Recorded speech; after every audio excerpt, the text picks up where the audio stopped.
Well, how exciting does this book look? Minecraft survival mode for young readers.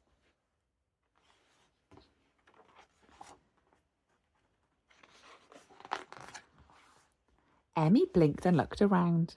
It was a bright new morning in the Minecraft overworld. Bees were buzzing, cows were grazing, and chickens were pecking. Her best friend Birch was already there, playing in the sunflowers, with his pet wolf, Bite.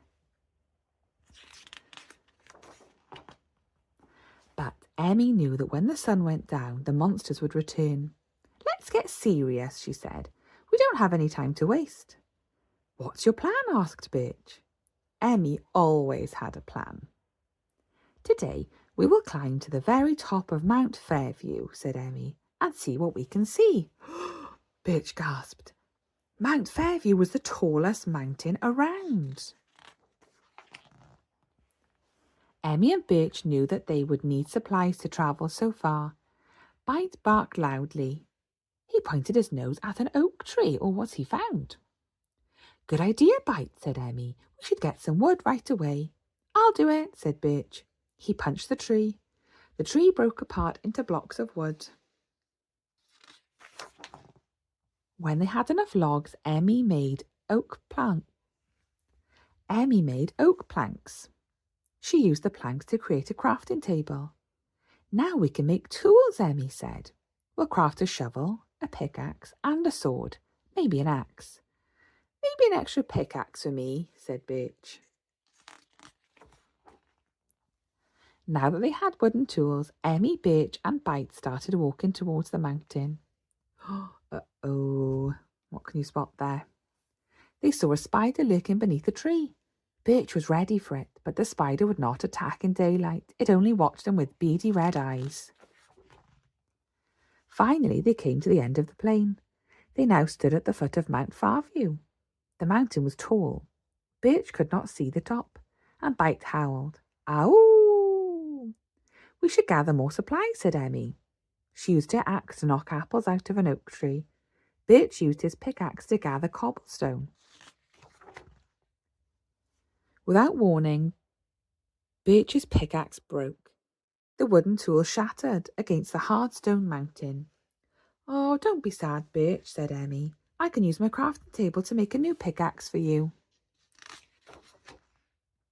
Now Birch had a pickaxe made of stone. It was stronger than his wooden one. "Thanks, Emmy," said Birch, and he smiled.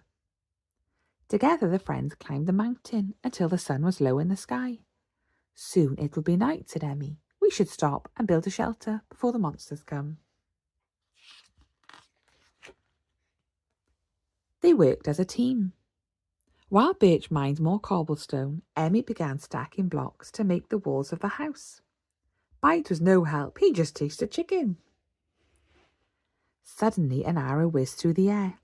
It landed by Emmy's foot. Thunk! It was too late to finish the house. "It's a skeleton," cried Birch, and he raised his pickaxe. He was not going to let a hostile mob shoot arrows at his friend. Birch charged at the skeleton, and Bite dashed after him. Emmy pulled out her sword. The skeleton reached for another arrow, but Bite bit him on the leg. The skeleton wobbled as it tried to aim. Birch hit it with a swing of his pickaxe, and Emmy delivered the final blow to the mob. "Good job," said Emmy. "But now there'll be more monsters, and we have nowhere to hide." "We can take them," Birch said. "Fighting monsters is scary and fun."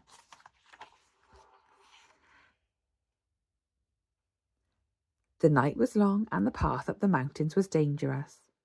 Emmy, Birch, and Bite fought all the zombies, skeletons, and creepers that spawned in their path. When the sun rose, the final zombie burst into flames. Now they could finish their journey. "We made it," said Emmy, and they stepped onto the snowy peak of the mountain. Emmy and Birch could see a desert, a swamp, a forest, and an ocean. The overworld was a big place, and their adventures were just beginning. Wow, I wonder if I can get the rest of these books to read. I hope you enjoyed it. Thank you for watching.